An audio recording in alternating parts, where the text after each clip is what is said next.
Let's start with this one. Let's start with this one. 9:45 on Friday morning, and we are here talking about domestic league finals. I mean, listen.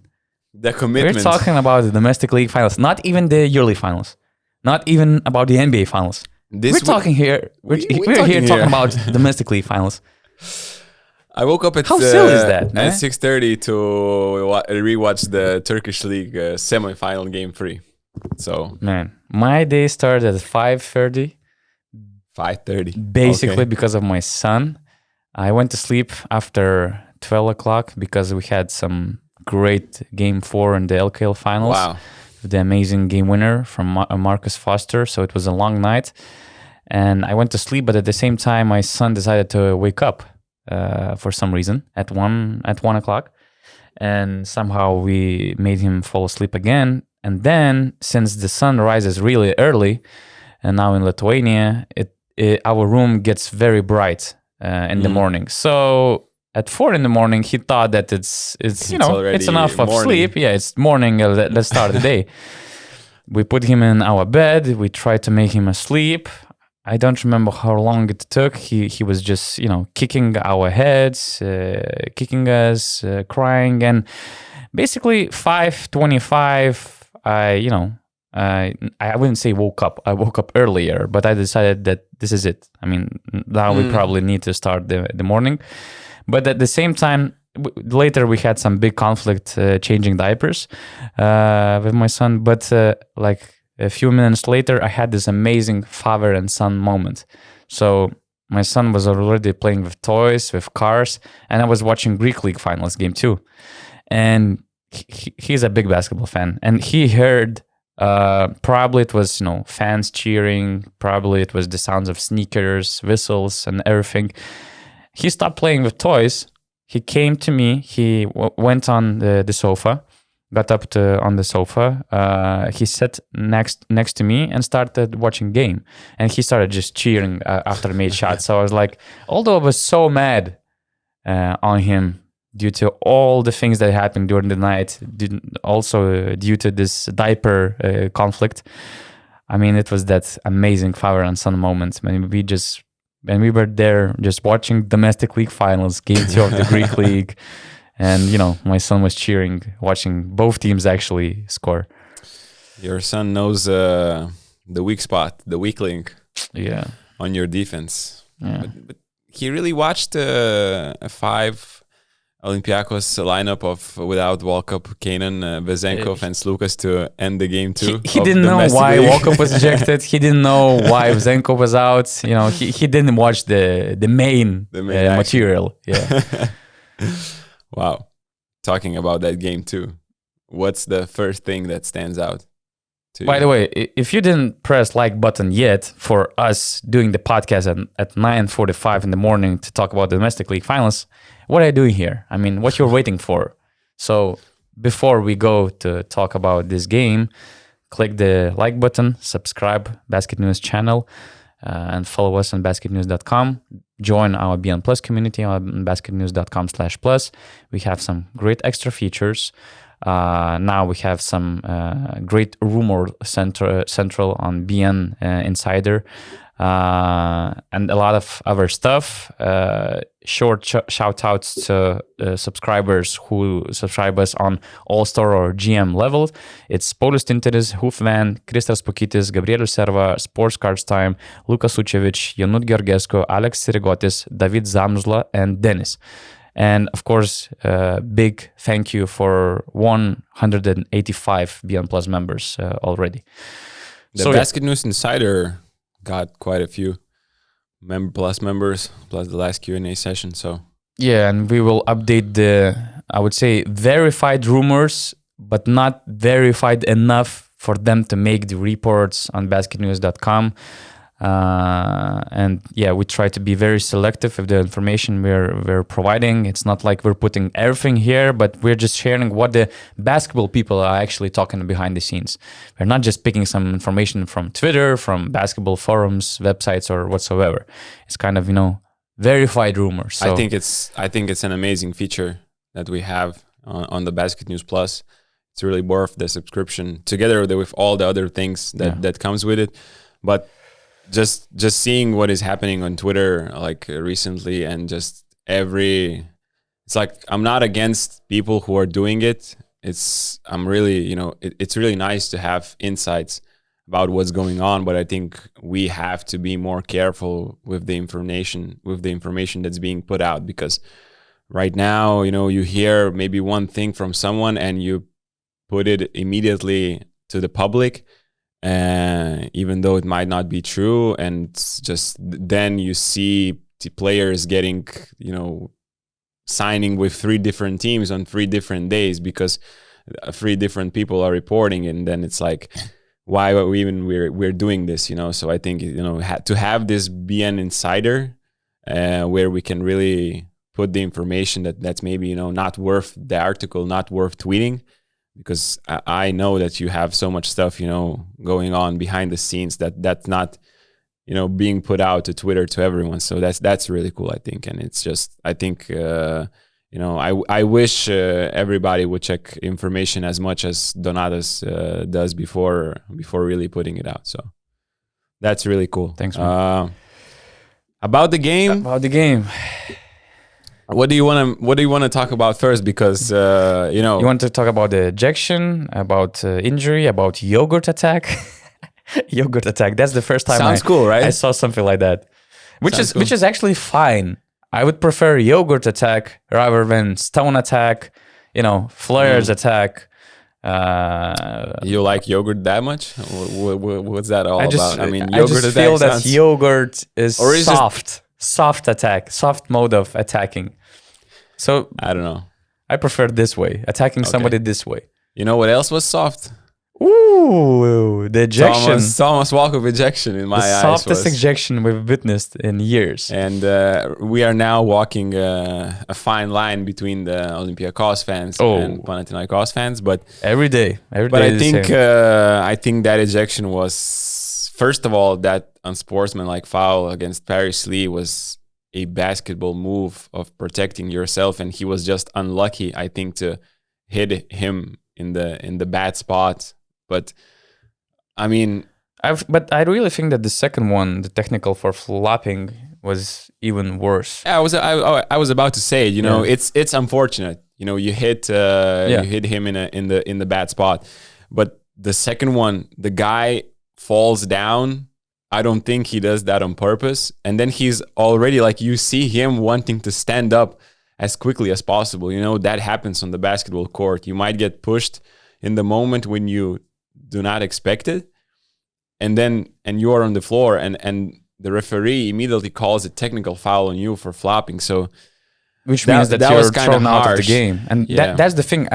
I'm not sure if that was a flop or not, but which means, I mean, we have 2 objective people talking about this particular situation. You say that you think it was not a flop. I'm not so sure, and the problem is that when there's this thin line, whether it was a flop or not, the technical foul decides the game for Olympiacos, basically. Walkup's ejection really hurt them a lot, and I just don't think it's fair to eject and to throw out the player out of the game for this, and especially for those 2 sequences. You can give a warning for a flop if you thought that was a flop. But it was not a clear flop, first of all, and you're giving a straight technical foul, which means that Thomas Walkup is out. I don't know, man. For me, it doesn't feel right. And then, it was like a snowball effect for Olympiacos, because first of all, they were already missing Kostas Lukas due to health reasons. Then Thomas Walkup was having a great game. He was making shots. Don't forget that, they're missing Isaiah Kanan.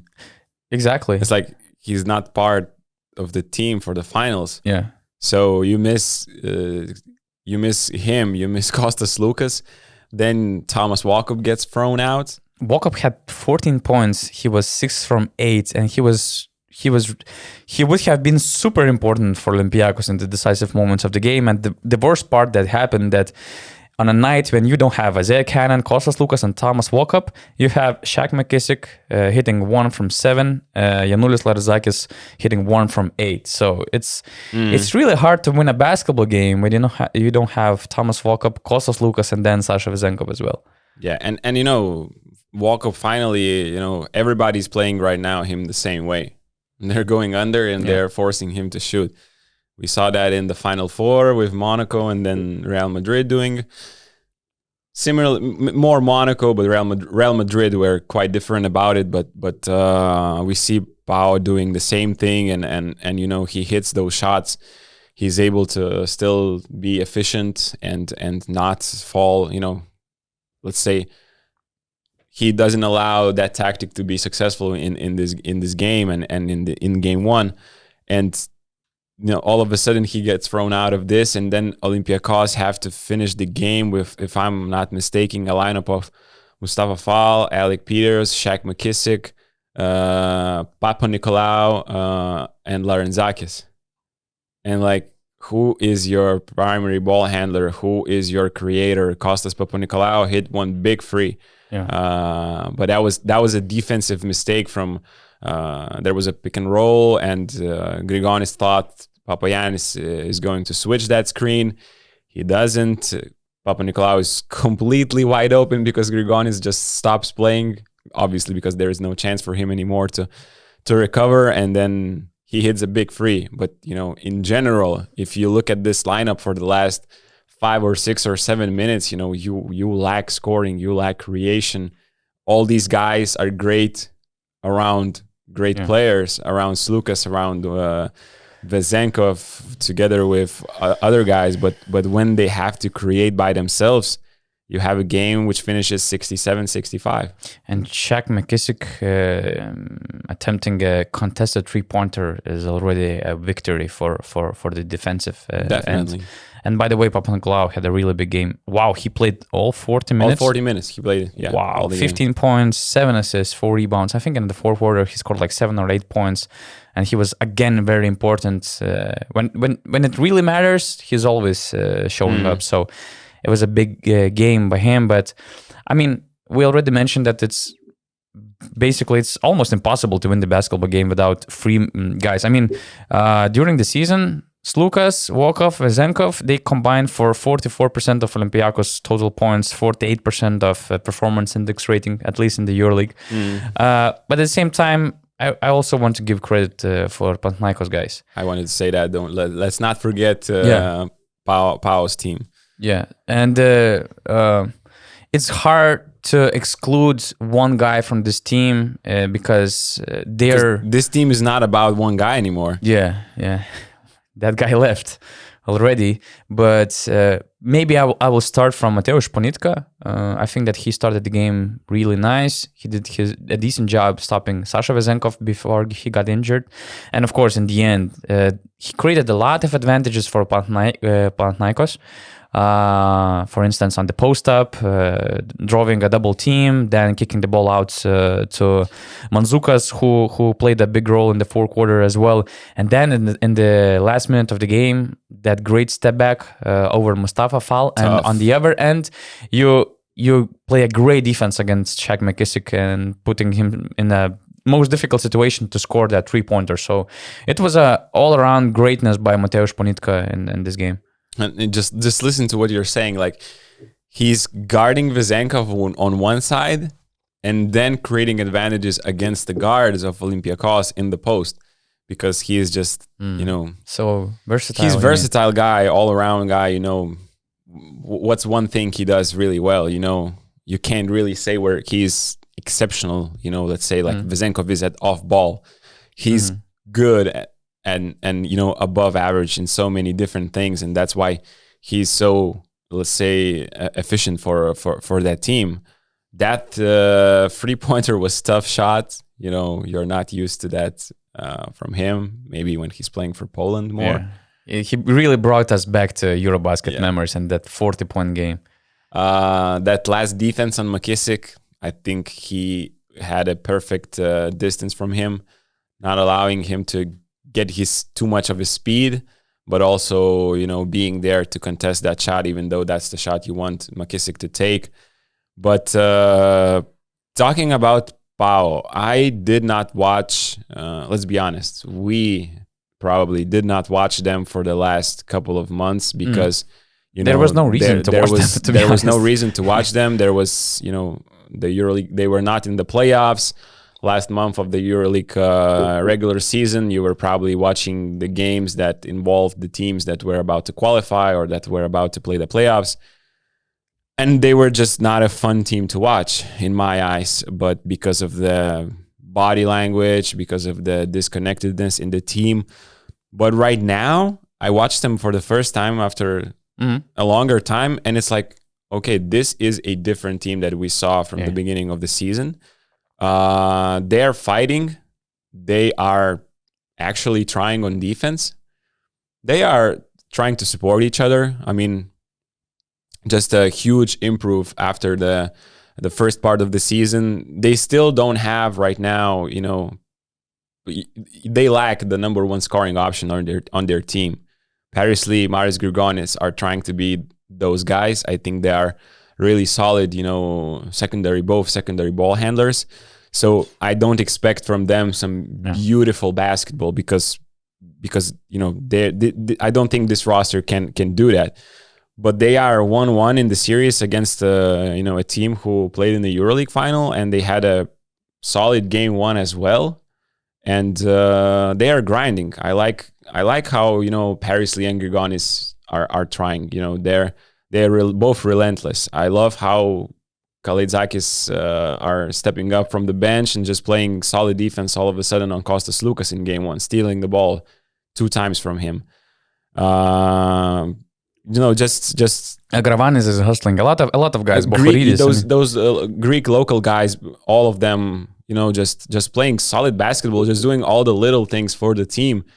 And we were not seeing this, when the team was playing in the first half. So, and some players literally were, counting days on the calendar when the season will be over. I mean, their chemistry, their whole mentality was really at the bottom, and you cannot expect. I mean, we mentioned those things about Panathinaikos being, worthless to watch because of the body language and not attractive basketball at all. But at the same time, show me a team that is having a losing season that had so many different challenges throughout the season that would be happy. There's no happy losing team that had expectations to perform. And for those guys, after barely making the Greek League finals, forcing the game 5 against Spanoulis team, and now to get together, I mean, we see them playing more as a team. We see them grinding against one of the best, or maybe even the best team in the EuroLeague this season. Yeah, that's something. That tells something about those players who still find their inner energy, to fight. And that's why basketball and sports in general is so unpredictable. You have Vezenkov injured, and he's doubtful, questionable for game 3. You have Slukas having health issues. I'm not sure about the latest updates if he's going to play for game 3 or not, but he had some it was flu, I think. So it means that his body is not 100%. So you have 2 key players of Olympiacos not being close to 100% for the next game. And you have this, 1-1 situation in the best of 5. I mean, it's getting unpredictable. And once again, it's all about the momentum. And in this situation, after Panathinaikos being so close in game 1, taking over this game 2 as well, you never know what can happen. And actually, I had this, inner discussion, and I would really like to address this question to one of the GMs or coaches. Like, for instance, if Olympiacos loses the finals, is it bad season? How would you evaluate this whole experience? Was it failure? Was it a bad season? Who do you prioritize? The achievement, the medal, the first place, the title, or the whole process? When you ask, was it a failure, or just my mind quickly went back to Giannis's answer in the post game. Exactly. But to me, we are all in the basketball world. I think we are just so quick to jump into conclusions. But I don't think you could count this season for Olympiacos if they lose this final.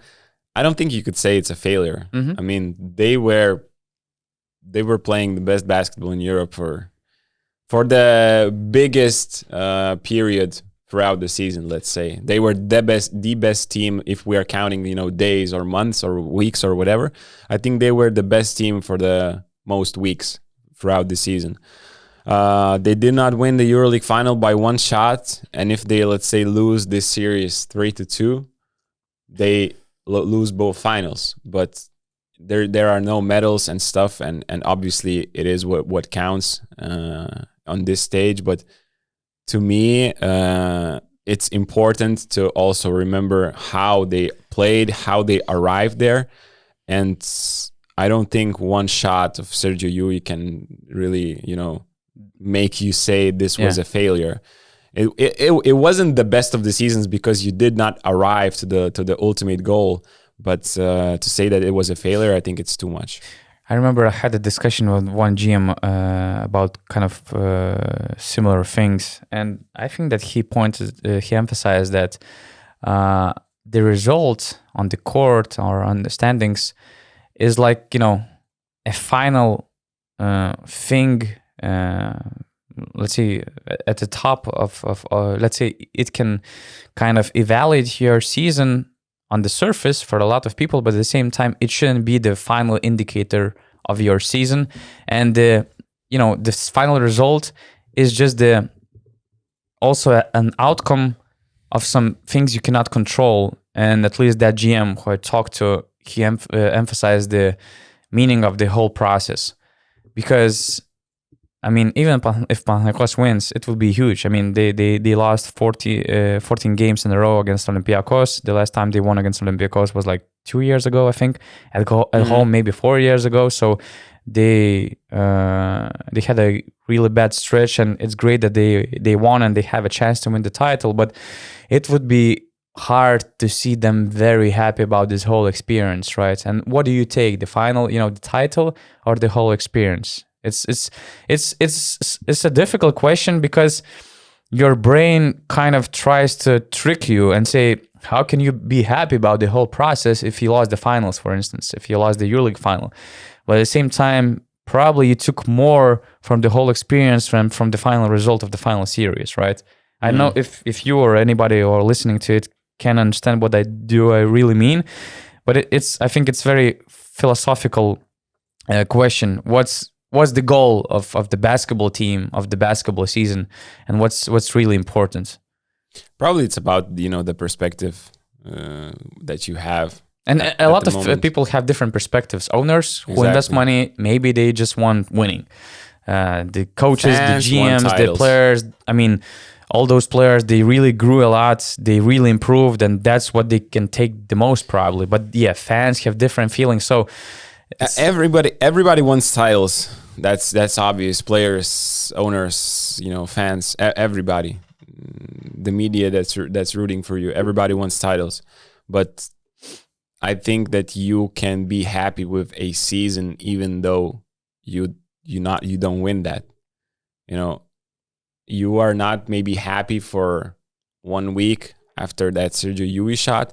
For 2 weeks, you remember it with a grain of salt, even after 2 years or 5 years. But you were like, okay, that we were playing so great that season, and it's like we should continue build on that. Because let's look at it from the other side. Because if you say that it's a failure, then you have to try to change something in the summer, right? And if I'm Olympiacos, do I want to change a lot after a season like this? Or do I say, let's run it back. Let's maybe add or change one piece or two pieces from this roster, and we are good to go. So I think they don't need to do that. One last thing I wanted to mention from the Greek finals that I saw from these two games was let's say the deciding play from game one. Do you remember that Kostas Sloukas pass for Mustafa Fall dunk in the end of game one? It was just another moment of Sloukas' greatness in my eyes. Like, he drives to the left really hard to the rim. They know he knows that if he sprints to the rim and he's like about to shoot a layup, they are going to switch it. Like, Papagiannis are going to jump on him. So what he does is he sprints to the rim, he fakes like he's going to shoot a layup. Papagiannis jumps on him, but instead of shooting a layup and probably getting blocked, he just lobs this ball up so high, and he knows that Paris Lee is next to Mustafa Fall, so there's no chance of him getting that ball. If he lobs it up, I don't know, at 3 meters, 2.5 meters, whatever, that ball is landing still at a really high altitude. And Mustafa Fall is the only one that's able to pick it up, and Paris Lee can't do nothing about it, and Mustafa Fall that just dunks that ball. And it's one of the most important plays in game one. So great drama from Greek League finals in the first 2 games, and I hope it will continue like this. It kind of reminds me, with all the wins Olympiacos has against Pau, it kind of reminds me, is it getting like Žalgiris Rytas scenario, and like this season maybe something is going to change, or maybe they are going to 5 games. That would already be a win for Pau, I think.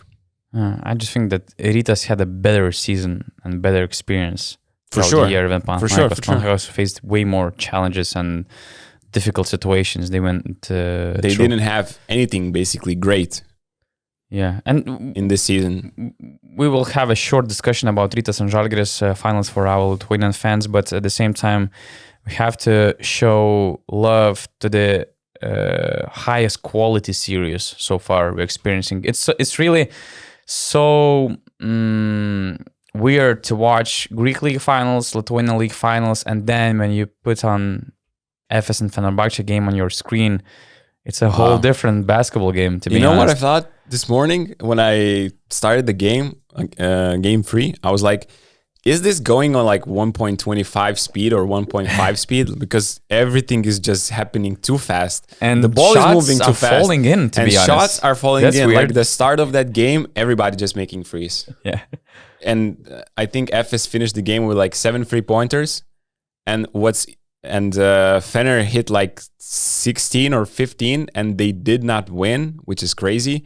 But that's because the difference came on the free throw line, and we'll get to that later, obviously, because of the whole story.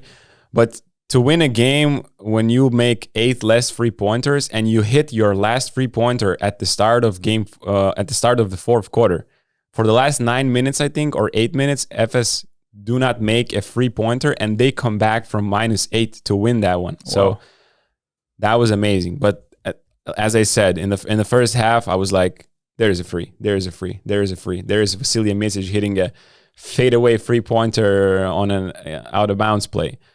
Will Clyburn making threes. Wilbekin. Everybody. Yeah. Nigel Hayes-Davis suddenly becomes Nigel Hayes-Davis looks like Will Clyburn. Not a stationary shooter. He's like sprinting towards the guy who is posting up. He's sprinting towards him like, I don't know, Steph Curry. Gets the handoff, sets his feet, shoots a 3-pointer like this. I was like, okay. This is Nigel Hayes-Davis adding to his game. Yeah. Showing this is the most improved player in the year. The new stuff, for sure. I mean, what a pace. Nobody is bothered to shoot threes. Like you said, the quality, but I would say the defense... Offensive quality, exactly. Exactly. Because you cannot speak about the defensive quality when one of the playing teams on the court is Efes. So I'm not saying that Fenerbahce are perfect as well, but yeah, Efes is the story of their season. That's why it's kind of fun to watch their games as well. It's like they're so good offensively, and they're playing a 6-man rotation. So you don't really expect a lot of defense from them, because basically they're playing 35 minutes each, 30 minutes each guy. And but yeah, maybe they're average on defense, but they're just so good in offense that they're leading the series 2-1. I don't know. What's your main takeaways from these games? My main takeaway is that this series has everything. So Efes lost the game 1 by 42 points, right? There was game 2. Efes leads by 7 or 8 points with 30 seconds remaining. They almost blew the lead up. And then you see this amazing Will Clyburn game winner. You could even start from way before. They were up by 13 points with 5 minutes to go, I think. And then just, I don't know, that was like an all-star game with how everybody was making threes as well. Yeah, and then in game 3, you have another ridiculous game. And of course, everybody speaks about Dimitris Itoudis bringing the laptop to the post-game TV interview and makes the headlines. Okay, So, what do we think about that? I wish I could be honest. You wish you could be honest. 100%. But I will put this way. I don't think that I don't think that Fenerbahce lost the game because of the referees. I think that they lost the game because, first of all, Nick Kalates threw 2 air balls in a decisive stretch when Fenerbahce was still up. I think that they lost the game because Scott Wilbekin also missed some good shots when he was pretty wide open, attacking beyond the arc. There were also a couple of other guys missing some shots, and they just couldn't, deliver on the offensive end. I think missing a good shot, a good three-pointer. There were a couple of situations where I agree with Nigel Hayes-Davis' emotions for not getting a call for a clear foul by Elijah Brandt. There was this, tricky situation with Amat Mbaya, Nigel Hayes-Davis fighting for the ball, but I would say that this was already kind of decided because Efes, they were up by 2. I mean, Fenerbahce still would have a chance, to tie the game or to win. But I mean, I don't think that, especially in the last quarter, we're talking about 2 mistakes.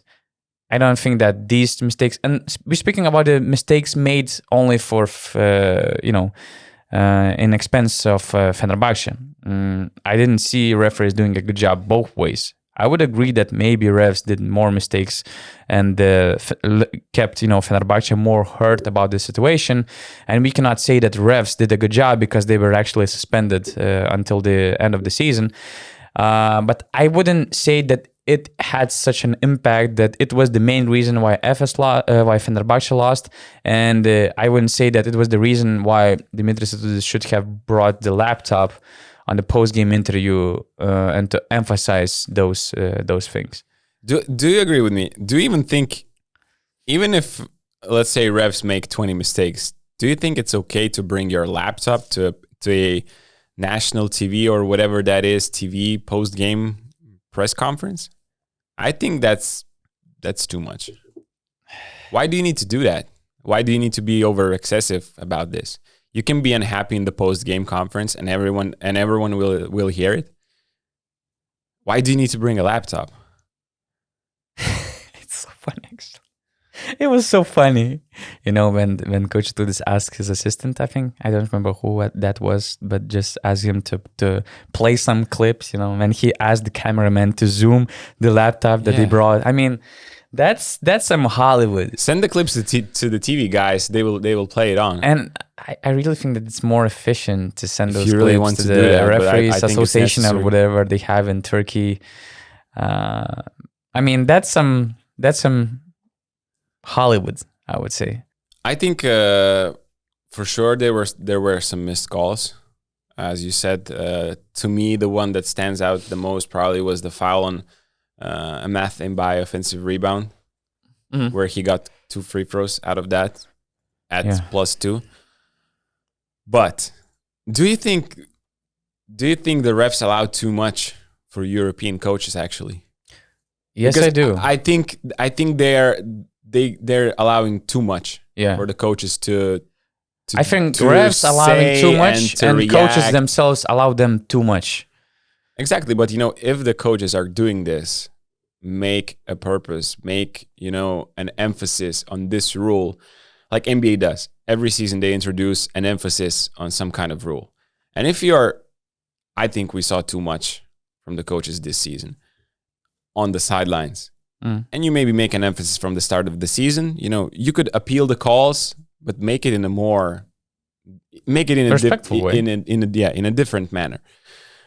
Because then they get pissed about almost every call. Yeah. Then the refs are allowing them too much. Then you get the pressure from the fans, and the game starts all of a sudden to be about the refs' mistakes and not on the initial action.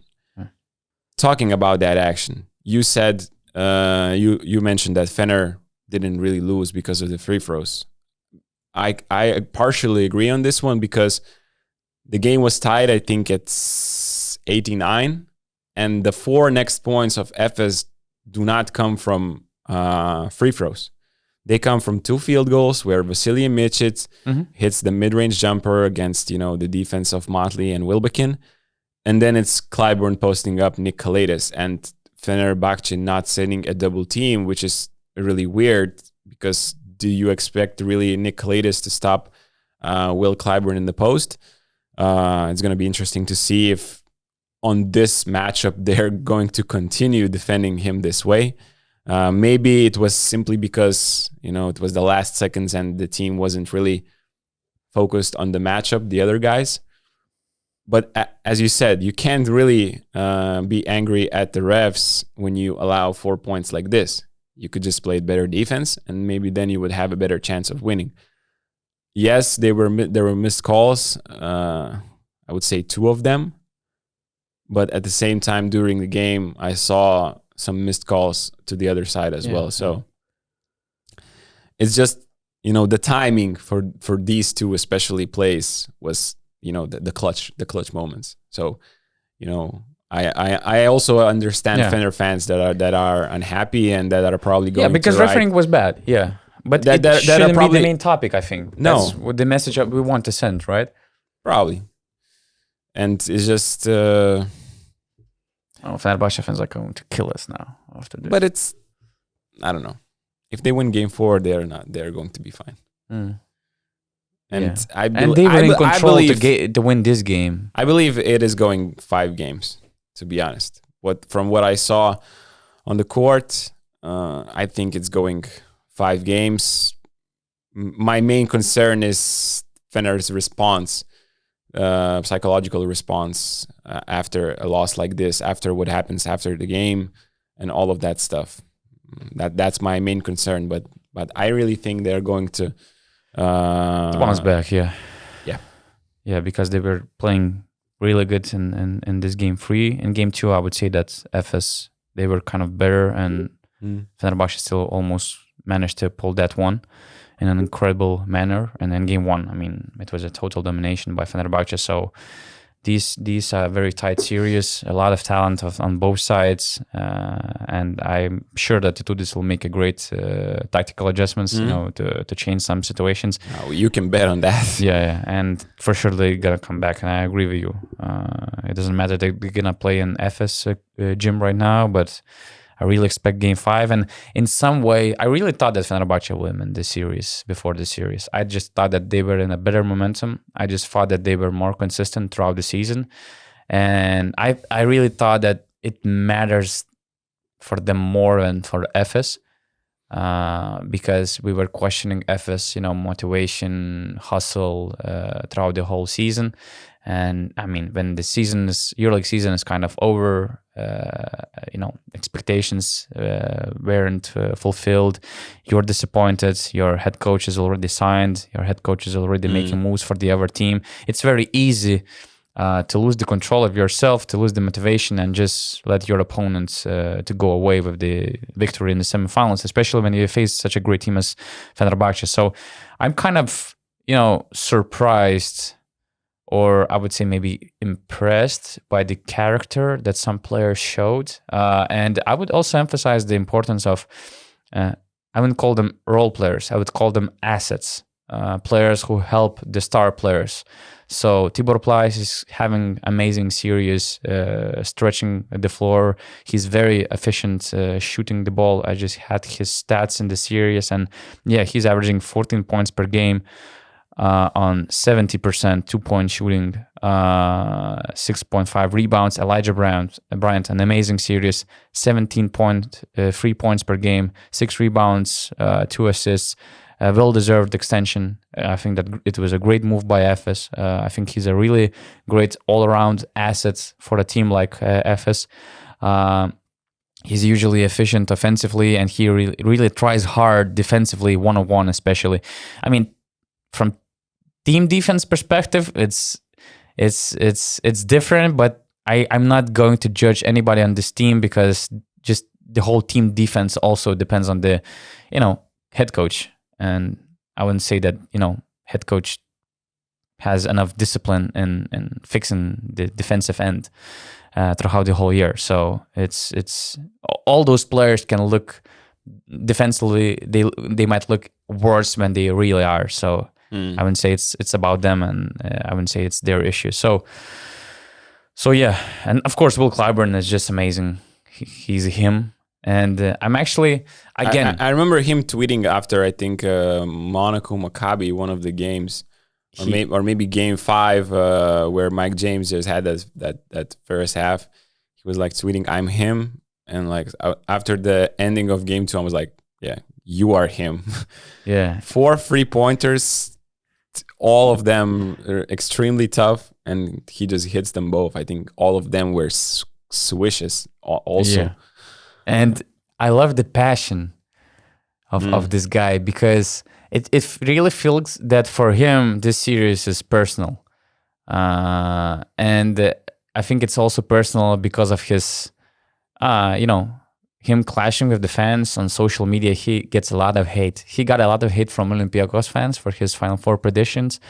And I hope we will bring him back on the podcast. And I hope that, he understands what we have to go throughout the whole season. He appeared only on one podcast. No, I think he still gets more hate because he's actually playing, And yeah, he's playing, and he's shouting, he's stretching the fans, which I don't see anything wrong about that. He's not showing you a middle finger, and these emotions, these antics, it's all about the passion. He was shushing the crowd in the ending of game 2. Yeah. And Itoudis also was questioning, why he doesn't get a technical or whatever. Because Goodrich, I think he got a technical for too small, right? Yeah. First of all, neither too small, neither the shushing the crowd should be penalized. This is such a beautiful and fun part of the game. Why are you not allowing the interactions with the fans or with the other players? I mean, since when too small is a technical foul? Yeah. Since when shushing the crowd should be a technical foul? Since when this is fun? Flop, not flop, is ejection.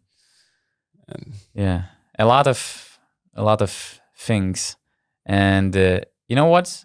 Why watching this series, watching how these, of course, we are not supporting these attacks by neither Panathinaikos or Olympiacos fans. Before both games, there were some incidents.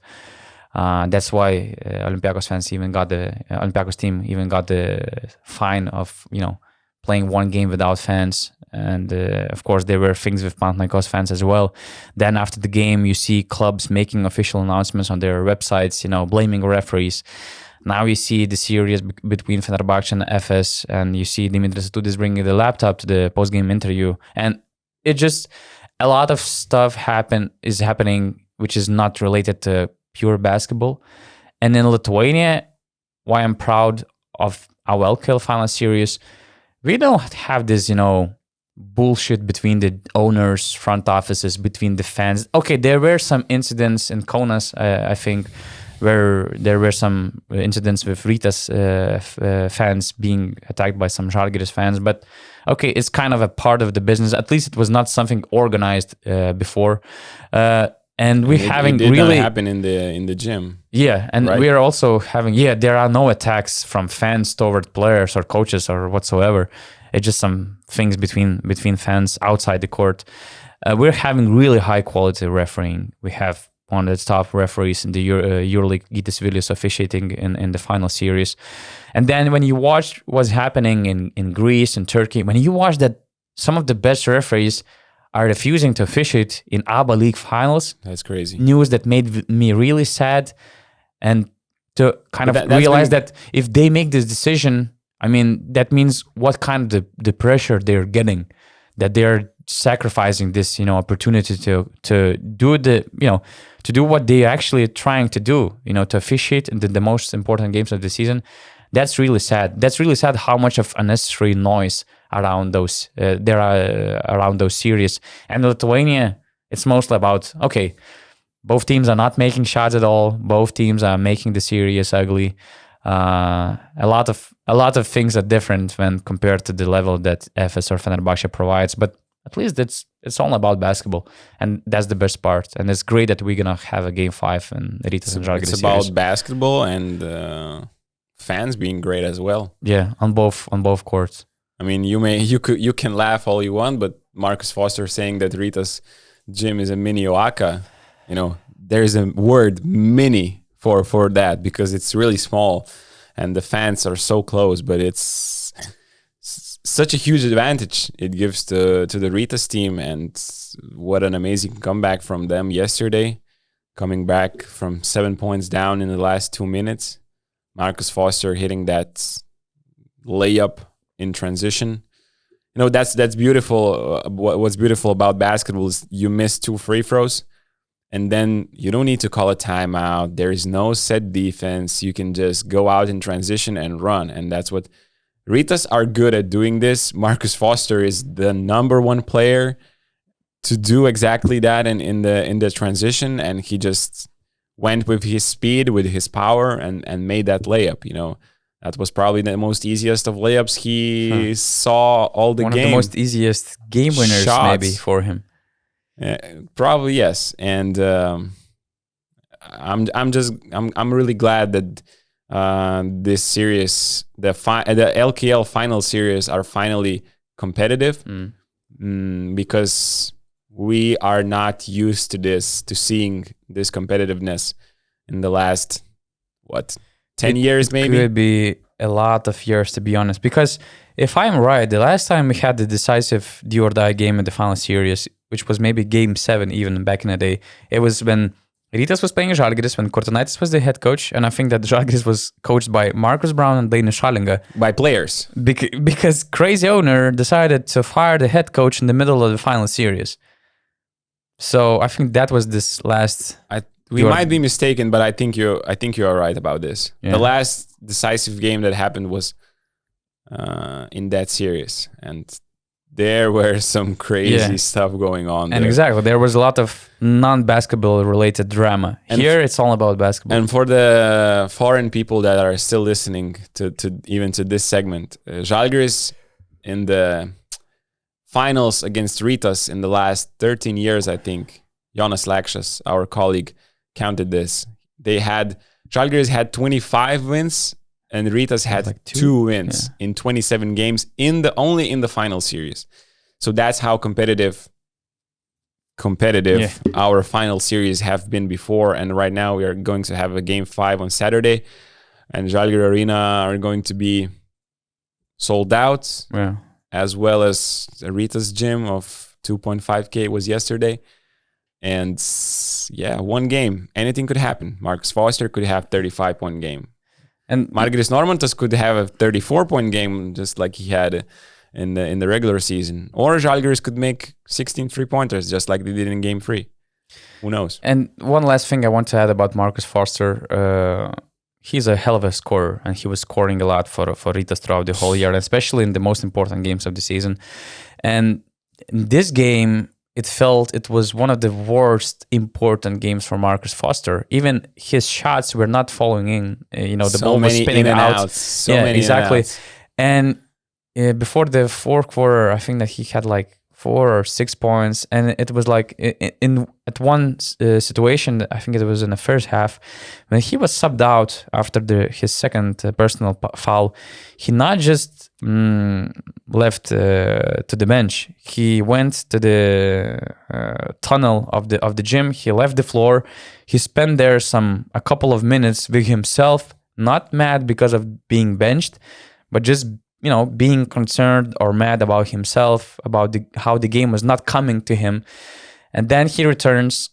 Shots are not falling in again, but that's the beauty of the game. First of all, I think that he scored 10 points in the fourth quarter, and also, this game winner and these MVP chants by the fans after the game, during the post-game interview. I mean, it was not his game, but still, he won the game for Rytas, and even though it was not his game, he deserved these MVP chants and this game winner. I still remember when Rytas signed him, we were actually here in office talking about some other things, and I'm like, wow, Rytas got the best perimeter player from both of these teams in Lithuania, and like the best scorer, pure scorer. because Keenan Evans wasn't seen as that guy, that great, that good. And Foster was always known as a pure scorer, and I'm like, wow, Rita's made a great signing, and throughout the season he is showing exactly that. And that thing he's doing, by the way, I think it's not the first time I've heard he's done that. Maybe he's just it's his taking a break, own way, to take the break and resetting his mind when the things maybe are not going well. Very interesting guy. But I love the way he celebrates every shot. I know URBONUS are probably going crazy about it sometimes because of how long he celebrates with the fans. But I love his interactions. I think the arena, the fans get into the game even more because of the way he reacts. And Ritas needs that atmosphere to actually win against Žalgiris. Yeah. Do we have something else? We have a couple of rumors, which you can also find on our article, which is exclusively accessible only for BN Plus members, which is BN Insider. We daily update the things that we hear behind the scenes. And actually, I can share some of the stories that we wrote in this article. These are very short things. For instance, that Alex Poitras may still remain in Tel Aviv in Maccabi, despite the reports, although Maccabi seriously consider opting out of his contract, which from what I hear is close to 1 million euros. It's still possible that Poitras might remain for a lower salary, for instance. So he's not definitely ruled out. There were a lot of rumors about Darius Thompson. But the thing is, unless something has changed during Fenerbahce Efes game, for instance, watching Nikolaitis missing 2 wide open threes, there were no real serious negotiations between Darius Thompson and Fenerbahce. That's for sure that Darius Thompson is followed closely by a lot of good EuroLeague teams. He's really one of the hottest free agents. No, first of all, he's not a free agent. He has a contract with Baskonia, and there's a big buyout, over 500,000 euros. But from what I hear from basketball people, it's really believed that even despite this buyout, he will leave Baskonia because there's a lot of interest in him, and some big teams will be, persuaded to try to sign him. So it's a big summer for Darius Thompson. But again, with Fenerbahce, at least right now, there's nothing close to done deal as it was reported. So these are a couple of things that we report on this BN Insider article. There are some rumors about Juancho Hernán Gómez, for instance, Joan Penarroya, Matías Lazords, and you can find this all information on BasketNews Insider. On the article. Yeah. And just the very last thing I wanted to address is that there are some reports about first commitments for Team USA before the upcoming FIBA World Cup. So we have, as I mentioned, 8 guys, right? Jaren Jackson, Brandon Ingram, Anthony Edwards, Tyrese Halliburton, Austin Reeves, not Germany, but Team USA, Mikal Bridges, Bobby Portis, and Jalen Brunson. They committed to playing for Team USA. And my question is this Team USA vulnerable compared to the previous Team USA rosters? First of all, shout out to Austin Reeves, who Ritas thought shouldn't be even on the Germany team because they have Andreas Obst.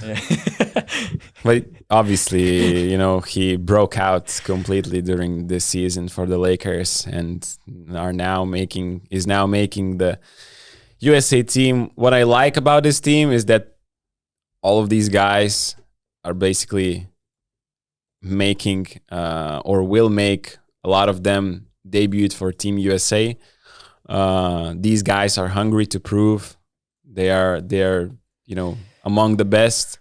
Tyrese Halliburton, Anthony Edwards, these guys have a bright future. They are already stars, but they have the potential to be the superstars, the faces of the league.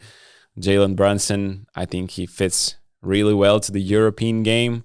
His drives, his patience, his 2-foot stops in the paint. I think that fits extremely well with how the defenses are set on FIBA rules.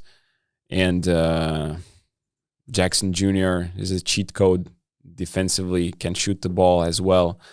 I really like how Team USA are shaping up this roster.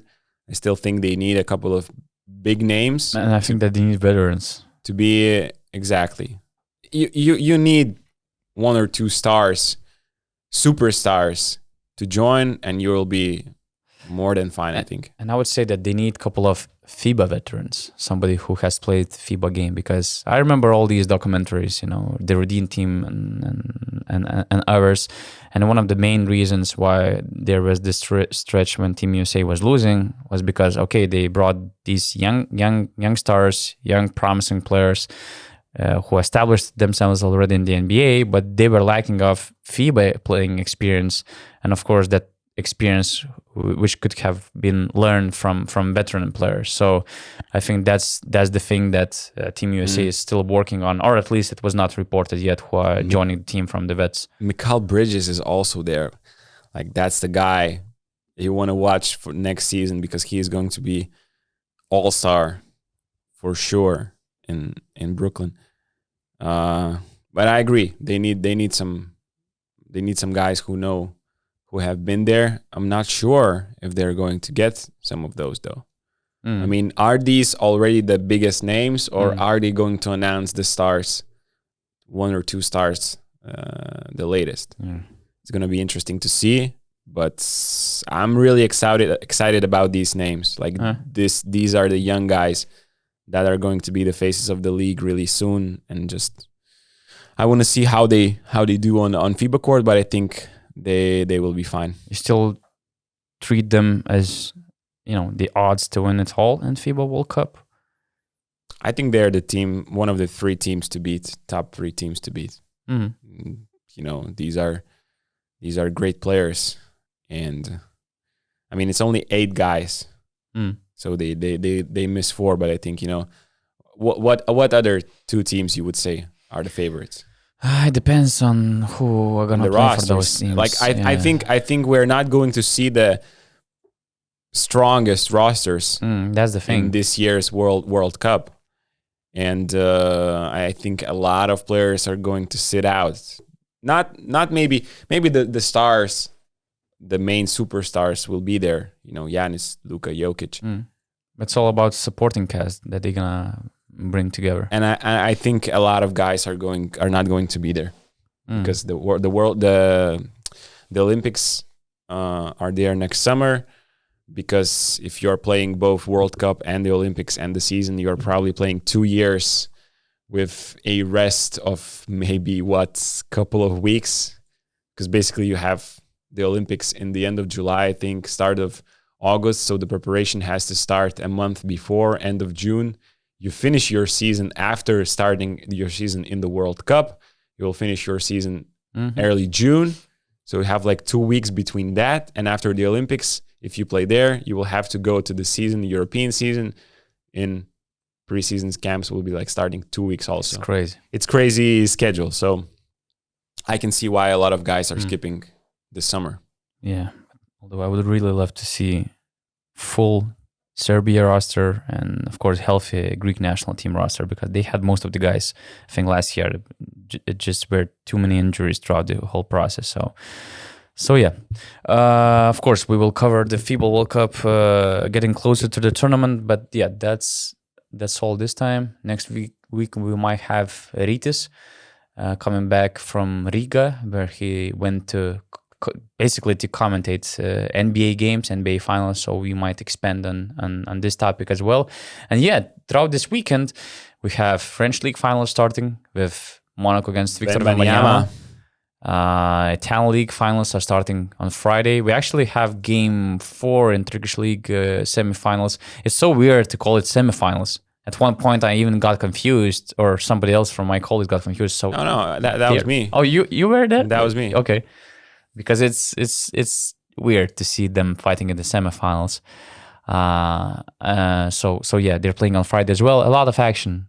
Panathinaikos, Olympiacos on Sunday, I think. So a lot of things to discuss on Monday, Tuesday. It's actually more games than more intense than EuroLeague playoffs, to be honest, because just so much happening in every country. Yeah. So last couple of weeks before there are no more games. So yeah, we're trying to take the most out of it. Yeah, thanks for watching us. Thanks for listening to us. Thanks for being with us until the very end, even with domestic. I didn't even mention ACB finals, for instance. So a lot of basketball still has to be played, and let's try everyone to keep that attention span on basketball, because there's some also great basketball left to play. And yeah, press like button, subscribe BasketNews channel, join Beyond Plus community, and see you very soon, right? Yeah, see you guys.